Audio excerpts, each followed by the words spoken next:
Suspense.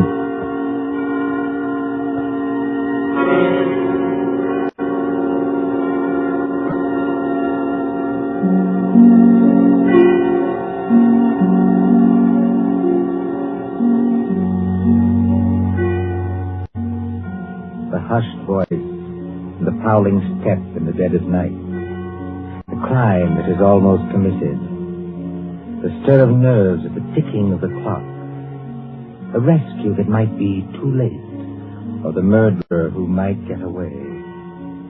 Mystery and intrigue and dangerous adventure. We invite you to enjoy stories that keep you in suspense. For Suspense, tonight we present The Body Snatchers by John Dixon Carr.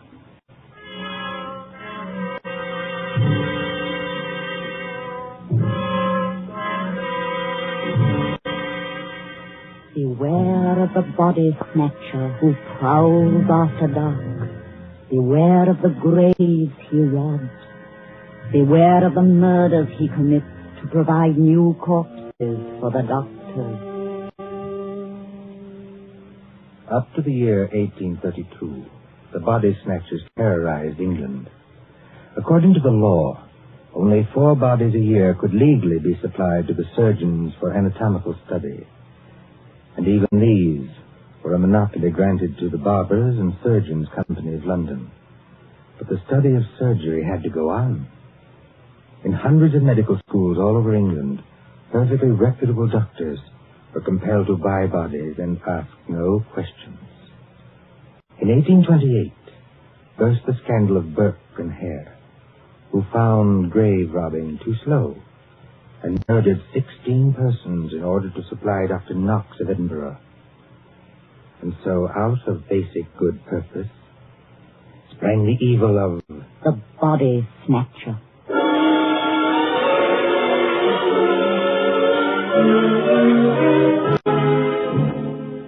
Turn back the clock now to a cold night just 110 years ago. Look into the brick kitchen of a house on Wandsworth Common, not far from London. There, in the light of a tallow dip, sits old Mother Slade in her draggled body. What's that keeping them? 2 hours. 2 mortal hours for the Dutch clock. And they're not here yet. Mother Slade? And the graveyard not half a mile off. And once I thought I heard church bells ring. And one... Mother Slade, did you call? No, my girl, I did not call. But I thought I... And what are you doing up at this hour, my girl? I was only locking up, Mother Slade. Ain't it enough to have taken you over from a good-for-nothing mother, not worth the gunpowder to blow her up? Please, Mother Slade. And given you a good home, and brought you up practically like a lady, with only the housework to do? I'm sorry, Mother Slade. Only I wish you wouldn't talk like that about me own mother. And what do you do, Peggy Lester? You stop up until this hour. You mislay me snuff box 20 times a day. I was only going to say, I thought I heard a horse and cart in the lane. In our lane? Yes, Mother Slade. There it is now. Yes. Easy, my dears. Drive easy with the merchandise. The doctors don't like it if you bump the merchandise. Merchandise, Mother Slade? What's that? I'll tell you what it is, my girl. I didn't mean anything, Mother Slade. It's your Uncle Matt and your cousin Rob are coming home from their business. That's what it is. You hear that, Piggy Lister? I didn't mislay your snuff box. It's on the table. And if you don't want me to take my fingernails to you instead of a strap, you get on up to bed this minute, do you? Yes, Mother Slade. I'm a-coming, my dears. Don't be impatient. I'm a-coming. Nasty dim light this candle gives. Oh, Mother Slade has got the rheumatics so cruel she can hardly move. Just pull back the bar, open the door. Well, Matt, did you get it? Did we get it? Strike my blind, but that's a good one, ain't it, Rob? Go the gad, can't you get inside and close the door? They ain't after you. Ain't they? Can't you hear anything? I thought I heard church bells. More like a Persian funeral bell, if you asks me. Take it easy, Rob, take it easy. We've shaken them off. Have we? I wish I was as certain as some people. The spades and sack is still in the cart. Let 'em stay. Who's a-coming to find 'em? Then you didn't get it after all, you thick-skull Peter. Now, don't you start a blaming us. Yeah, you shut your potato trap, Mother Slade, or that'll make you shut it. What happened? I'll tell you what happened. We was too quick, that's what. The girl was only buried this afternoon. The sooner the better, my dear. What's the good of the merchandise if it ain't fresh, eh? You hold your noise and listen. We left the horse and cart outside, like we always do. We creeps up to the lit gate of the churchyard. Walk softly, Matt. Walk softly, Rob, in your oily beaver hats and neckcloths, under the starlight and the white-frosted elms. Take care of the graves, too. Spring guns may be set in some of them to protect the dead from marauders. And if the coffin is one of those new iron ones, all your labor will be in vain. Open the gate softly. Don't make such a bloody row with them shovels. I can't help it. I'm loaded down with all this stuff. Oh, and who'll do all the work when we do get there? I will. Matt, Aye? listen. I can't hear nothing except your teeth are chattering. Matt, there's other people besides us in this here churchyard. Aye, 200 or 300 deaders. But they won't bother us. I mean living people. Don't talk so. Somebody's got a dark lantern. I've seen it flash past the gravestones. Oh? Where? Can't you see it now? It's coming straight toward us. Yes, I see him. Come on. They've seen us, Matt.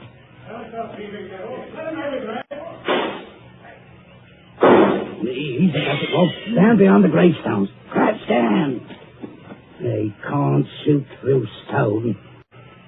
Matt, it says here, sacred to the memory It's of... the girl's relatives. They've been watching her grave. Oh, truth. If only I had my Barkers. First time in 2 years I've gone without a break of pistols, and this happened. But I ain't got your barkers, Matt Patterson. I got what's just as good.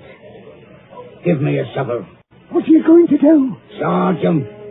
This here shovel's got a nice edge. Are you daft? They'll have to take time out to reload, won't they? Hear that?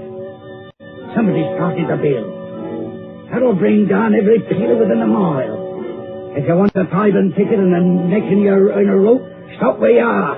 But if you don't want to get scragged before your time, follow me. That's all there is to it, Mother Slade. We went out by the gate and blow me if they could stop us. You perishing numbskulls. Did they recognize you? No. We had our neckerchiefs around our eyes. And did you do it? I don't know.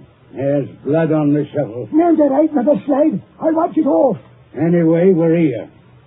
What I want now is a Christian fire to sit by, and a drop of spirits to warm my stomach. There's no spirits in the house, Matt Patterson. Don't you lie to me, you ugly man. Let go of me hand, Matt Patterson. I'm warning You better you. let it go, Matt. Yeah.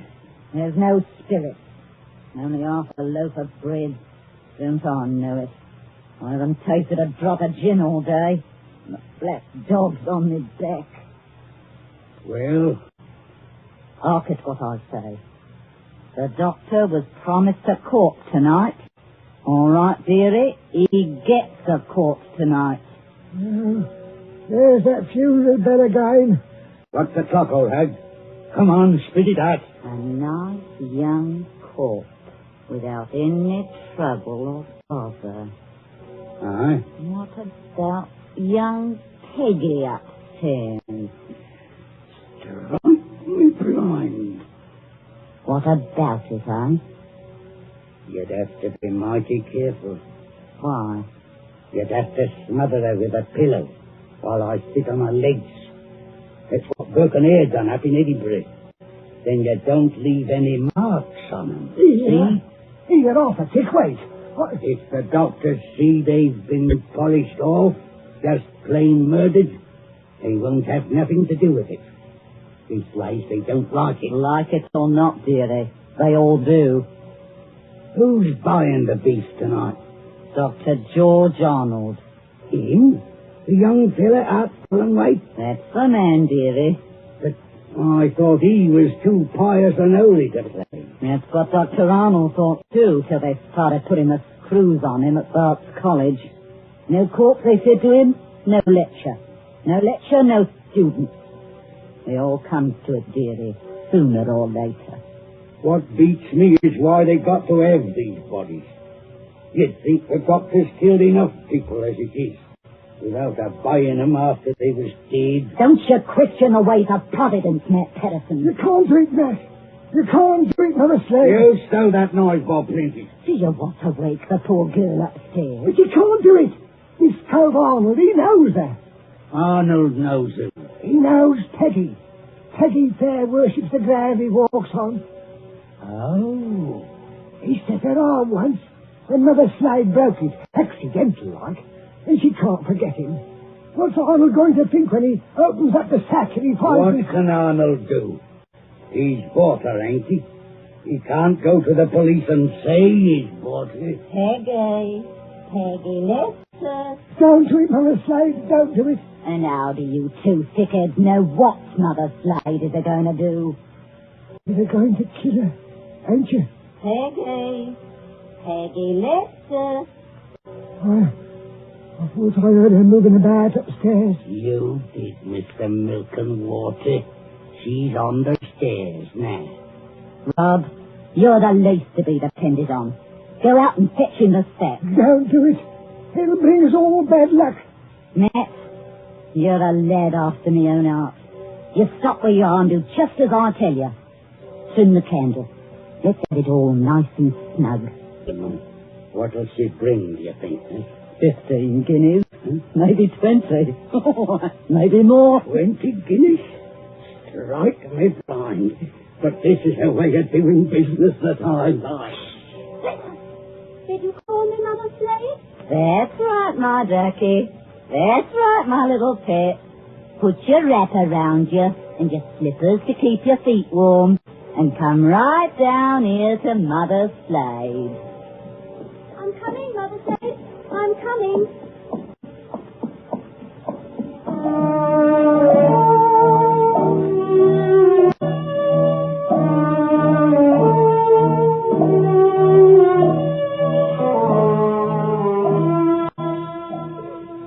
Who in those times would be a surgeon and still be an honest man? At that drugged hour of the night, look into the sitting room of a spacious house. Many candles are still alight there, though they have burned down nearly to their silver sockets. There is Chinese paper on the walls, and a turkey carpet underfoot. In front of the fire, now almost out, sits Dr. George Arnold with his bottle green coat and heavy hair.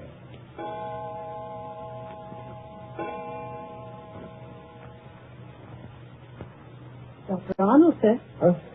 I beg your pardon, Mrs. Tancred. Dr. Arnold, sir. It's gone 2 o'clock. Yes, so it has. You've got a lecture to deliver tomorrow, and you'll be all worn out. Why don't you go on up to bed? Mrs. Tancred. Yes, sir? You're a jewel of a housekeeper. I admire you, and I can't do without you, but would you please go away and let me alone? Sure, I'm very sorry, sir. No offense intended. Stop. I shouldn't have said that. I'm thinking too much, perhaps. I'm smoking too many cigars, if you'll excuse me. Why must they keep tolling that bell at East Hill Church? Why must they keep it up all night? Well, sir, Elsie says the parson told him to do it. Elsie? Wait. Who is Elsie? Dr. Arnold, sir. I know you're always up in the clouds, mooning over books and whatnot, but I did think you'd recognize the name of your own parlour maid. Oh, that Elsie. I see. Well? Elsie says it's because of the murder in the churchyard. What murder? 2 resurrection men. Body Snatchers, sir. Oh, you wouldn't know anything about such people. No, of course not. They were caught trying to rob a grave, but they got away. One of them was a horrible big fella. splits Willie Kendrick's head open with the edge of a shovel. Is anything wrong, sir? No, not exactly. Well, I thought for a second, seeing how you looked. Did they get the body? Yes, sir. It was Willie Kendrick. His head was split open with a shovel. No, I mean, did these resurrection men get what they were after? No, sir. Thank God. Oh, you may well say that, Doctor. Wasn't exactly speaking in the religious sense, but never mind. What Elsie says, there are what she calls peelers all over the place. Peelers? Yes, these new policemen. After Sir Robert Peel. And somebody from the new detective police that they're using instead of the Bow Street runners. Well, Mr. Tancred, I'm going to smoke one more cigar and then I'm going to bed. Very good, sir. You see, sometimes you give orders, then it's too late to recall them. Whatever the medical practice is, you can't look your conscience in the face afterwards. Then, I can't tell you how or why, a miracle comes along and saves you and you're free. What was that? Sounds like a horse and cart in the drive, sir. Mrs. Tancred. Yes, Doctor. Would you please go upstairs? Now make haste. If it's visitors, sir, or even a Hey, patient. Mrs. Tancred, you heard my instructions. Obey them. Sir, there's the front door there. I heard it. For the last time, go away. I will admit whatever visitors we have. Yes, sir.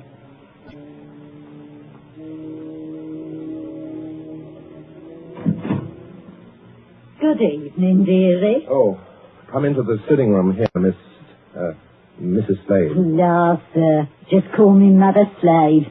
You don't hardly seem natural or friendly to hear anything else. It's a pleasure to curtsy to you, Doctor. Cool. What a lovely room. I suppose... Your candles is going out, though. One by one. Poof. Then you'll be in the dark. I suppose you've come to report failure. Failure, dearie? I understand you didn't get what you went after. Bless you, dearie. We got something just as good. Finest piece of merchandise you ever saw. You haven't got it here. Bless you, dearie. Mother Slade always keeps her word. Bring the merchandise in, you dears, so the doctor can see it. Please. Oh, of course, dearie, I forgot. The big fellow with the black eyebrows is Uncle Mac. The little fellow with the watery eyes is Cousin Rob. And between them, in that sack, they're carrying... Who is it in the sack? 19-year-old girl, dearie. Finest anatomical specimen you ever saw. Merciful Where do heavens. you want this here thing dumped, Governor? Easy now, Matt. Why did you bring it here? That's where you told us to bring it, dearie. I mean, why did you bring it to the front door? Why not to the surgery? Only place in the house where there was lights, Governor. Hurry up now. Where do you want it? Well, take it Yes, dearie? Take it over and put it in the cupboard there, where I'm pointing. This cupboard here, sir. Yes, then close the cupboard door. Shame on you two. Tracking your muddy boots over the doctor's lovely turkey carpet. Easy, my dears, easy now. All right, Robin. Keep up. Don't bruise the merchandise. Whatever you do, don't bruise the merchandise. Right, my blind. What's the odds? She can't feel it now. There's your body, Mr. Sawbones. Now, let's see your money. Just one moment before I give it to you. There ain't no itch in this, is there? There better not be. No, I made a bargain with you, and I'll stick to it. Thank you. That's uncommon genteel of you. Kindly stand back, sir. You're 2 stone of fat heavier than I am, and you don't impress me. Easy, Matt. Take it easy. I want to ask only one question. Where did you get that body? That's a question, dearie, what people in your profession don't ask. Why not? 'Cause they don't dare. That's why. Would the police be interested in where you got the body? No, dearie. Not half so interested in as where we brought it. To your house. It's your responsibility now. Yes, I suppose it is. The victim wouldn't be, by any chance, that pretty little girl you used to treat so unmercifully? You hold your noise about how I treated her. I was rather fond of Peggy. Strike me blind. I think the Sawbones... Oh, get out of this house, all of you. Go on, get out. Not without that money, dearie. It's 20 guineas now. There's money on the table under that newspaper. Take what you want, and get out of here before I... Oh, what was that? Ah, what was it? A late visitor, I imagine. Was you expecting anybody? Eh? No. Don't drop the lovely money, Rod. Don't drop it all over the carpet. Pick it up. To the back way of these. Yes, it's the way you should have come. Through that arch and down the passage. Thank you for the honour, Whitney. And no games, mind you. If you know what's good for you. Good night, dearie. Remember, you've got the body now. Yes. I've got the body now. Poor little devil. Dr. Arnold, sir. In heaven's name, Mrs. Tancred, haven't you gone to bed yet? I had to get up, sir, to answer the bell. Yes, of course. I'm sorry. Dr. Arnold, what's the matter with you? Matter? You're as white as a ghost, and you're almost crying. Am I? Well, we must remedy that. It's so dark in here, I can barely see you sitting there. The candles going out, one after another. Nothing but smoke and an ugly smell of grease from that cupboard door. What about that cupboard door? Oh, I always declare, sir, it won't keep shut without any latch or bolt. If you'll excuse the little... Mrs. Tancred, keep away from that cupboard. Dr. Arnold, sir. Are you ill or anything? No, but keep away from that cupboard. Who rang the bell? Oh, dear, I was almost forgetting. It's that man Elsie was talking to us about. What man? The officer of the detective police, sir. He wants to see you. I'll see him. In some other room, not here. It's, as you say, there's not enough light. Not a bit of it, Doctor. Not a bit of it. Never too dark, as you might say, where the police are concerned. I couldn't have it, sir. He must have followed me down the hall. Are you... Right, Doctor. I'm Stalker at your service. Inspector Stalker. Oh, how do you do, Inspector? Mrs. Tancred, you may go. Oh, by your leave, sir. I'll just get some more candles and put them in that bracket by the cupboard. It's not in use. No, you needn't trouble. It's no trouble, sir. Excuse me.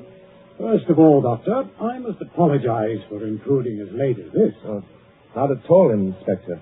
Will you be seated? Thank you, sir. Thank you kindly.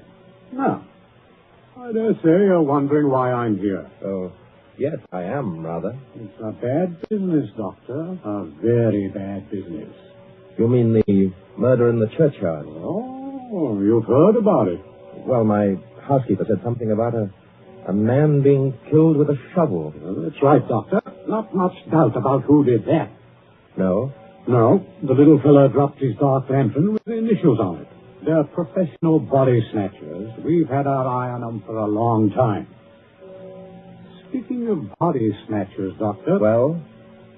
I expect this anatomy law is pretty hard on you surgeons. It's an infamous law, sir. All the same, Doctor, it is the law. Yes. And if any surgeon happened to be caught with a body, especially a murdered body... What are you hinting at? Oh, nothing, Doctor, nothing. By your leave, I only want to ask a question. Well? What time did your friends leave? Now, come, Doctor. As one man of the world to another, do you see any green in my eye? You're not going to say you had no guests when their horse and cart are still at your front door. They didn't get away. No, Doctor, they didn't. For they made a little reception committee as they left by the back door. Darbies on the wrists. Snap. Just as I might reach out and touch your wrist. Like this. What do you mean by darbies? Handcuffs. I've got a pair in my pocket. Gags into their mouths. That's to keep them from biting. Do we have to go on with this? You already seem to know everything I could tell you. Not exactly everything. I don't know, for instance, where you've hidden the girl's body. You're a very diligent man, Inspector Stalker. Thank you, sir. I try to do my duty. You said a girl? These gin-muddled degenerates have been watched every second since they left East Hill Churchyard. They hadn't a body then, but they brought one here. And there's only one other person who lives in the same house with them. Dr. Arnold, sir. Mrs. Tancred, listen to me. Yes, sir. Must you always break in with the most completely old-timed entrances at all the worst period of my life? I was only trying to be helpful, sir. That's right, madam. Always been helpful. You had to have some light. Here's the candles, sir. 5 of them. In a big candelabrum. We can hang them in the bracket. Ma'am, hold up that light. Hold it high. Really, sir? I'm not in the habit of being spoken to with... Hold it high, I tell you. As the inspector tells you, Mrs. Tancred. This is a very fine carpet you've got here, Doctor. Yes, others have admired it tonight. But it oughtn't to have footprints on it. Muddy footprints. footprints leading from the door, past the sofa, past the hearth, over to... that cupboard. Quite correct. I think that's done it, Dr. Arnold. I think it has, Inspector Stalker. We couldn't have proved anything against you for that churchyard business, but this... Let me open Bluebeard's cupboard, Inspector. Let me be the first to show you what's inside. You wanted a certain body. It appears you've come to the right place. Now, look. Lord Almighty. I'm the body, Mr. Police. Standing up, I'm very much alive. I'm wearing a nice new dress that the doctor gave me. That I gave you? Don't say anything. Please don't say anything. Stop a bit, miss. Aren't you Peggy Lester? Yes. It's just because the doctor has to be so terribly respectable, and a girl who's fond of him has to come here in secret. Wait a minute, everybody. Peggy Lester, you're lying. I am not lying. So that's it. Why didn't I guess it? It's the oldest body snatcher trick in the world, is it? Of course, the old pinch penny, like Mother Slade, couldn't sacrifice a good household drudge. Of course they brought the body here, instead of taking it to the surgery, where it might get locked up. Could you be persuaded, Inspector, to tell us just what you're talking about? The body snatcher, sir. Well, what about them? They take a living accomplice and put him into a sack and sell him to a green doctor as a dead man. Yes, but see here, They get the best price they can. Then in the middle of the night, that accomplice gets up and robs the doctor's house. And the doctor can't tell us because he's bought illegal goods. I never intended to go through with it. No, young woman? I tell you, I wasn't going to rob the house. They made me do this. I was going to tell Dr. Arnold. When I found out where they were taking me, I pretended to go through with it so I could warn the doctor. They can hurt so much. You'll agree to almost anything. Oh, that sounds like the truth, but it puts me in a funny position and no mistake. Well, your three murderers, Inspector, seem to be leaving. Yes, they're leaving right enough. Trussed up like fowls and under guard. Does anybody go with them? Well, how can anybody go with them? I'm willing to believe this girl acted under threats. She's committed no crime. And I don't for the life of me see how we can touch you. Can't touch me? No, sir. And confound you for making me lose a night's sleep. There's no body. You didn't even buy a body. Will you tell me, Doctor, just what crime you committed?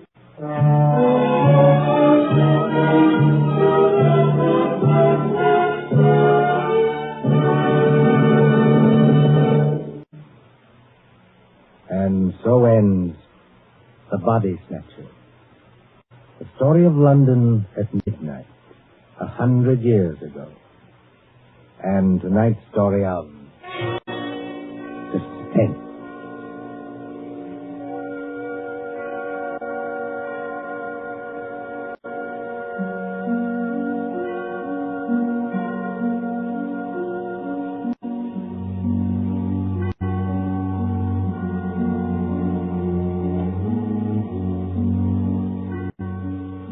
Columbia presents these tales of mystery and intrigue and dangerous adventure for your relaxation and enjoyment. Next Tuesday, there will be another in this series. Same hour, 9:30 Eastern Wartime. William Spear, the producer, John Dietz, the director, Alexander Semler, the composer, conductor, and John Dixon Carr, the author, are collaborators on Suspense. This is the Columbia Broadcasting System.